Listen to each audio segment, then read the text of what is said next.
Hi అండి, అందరూ ఎలా ఉన్నారు? ఇంట్లో గులాబ్ జామ్ ఎలా చేసుకున్నామో చూద్దామండి. 1 కప్పు మిల్క్ పౌడర్ అండి, 2 స్పూన్ల మైదా అండి. ఏ మిల్క్ పౌడర్ ఏదైనా తీసుకోవచ్చండి. మైదా వేసాక కలుపుకోవాలండి. తినే సోడా అండి, వంట సోడా 1 స్పూన్ నెయ్యి అండి.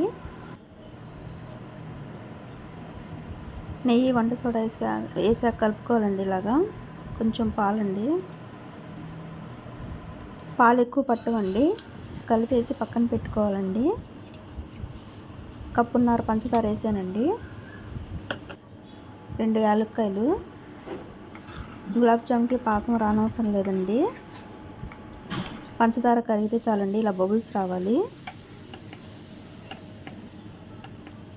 కొంచెం నిమ్మరసం అండి. స్టవ్ ఆఫ్ చేసే ముందు కొంచెం నిమ్మరసం వేసి, ఎక్కువ వేయకూడదు. చూడండి, ఇలా బబుల్స్ వచ్చాక కొంచెం చిక్కపడ్డాక స్టవ్ ఆఫ్ చేసి పక్కన పెట్టాలండి.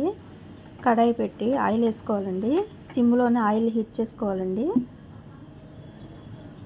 చేతులకి కొంచెం నూనె రాసుకోవాలండి. నెయ్యి అయినా నూనె రాసుకొని ఇలా గులాబ్ జాములు చేసుకోవాలండి. వీడియోలో చూపించిన విధంగా మా పిల్లలు నేను కలిసి చేసామండి. కొన్ని చిన్నవి, కొన్ని పెద్దవి వచ్చినాయండి. సిమ్లో ఆయిల్ హీట్ అయ్యాక గులాబ్ జాములు వేసుకోవాలండి. నా వీడియోస్ నచ్చితే లైక్ చేయండి, షేర్ చేయండి, సబ్స్క్రైబ్ చేయండి. నేను చేసిన వాటిల్లో సగమే వేసానండి, మొత్తం వేయకూడదు. ఒక 2 నిమిషాలు ఆగి ఇలా తిప్పుకోవాలండి, లేదంటే విరిగిపోతాయి. జాగ్రత్తగా తిప్పుకోవాలండి.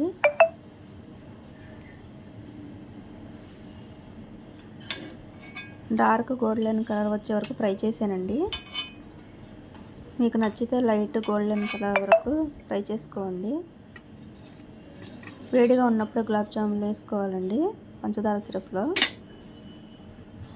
వేసి ఇలా కలుపుకోవాలండి.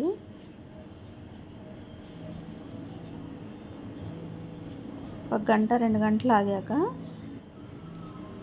చూడండి, ఇలాగా గిన్నెలు తీసుకున్న గార్నిష్ కోసం కొంచెం బాదం వేసానండి పైన.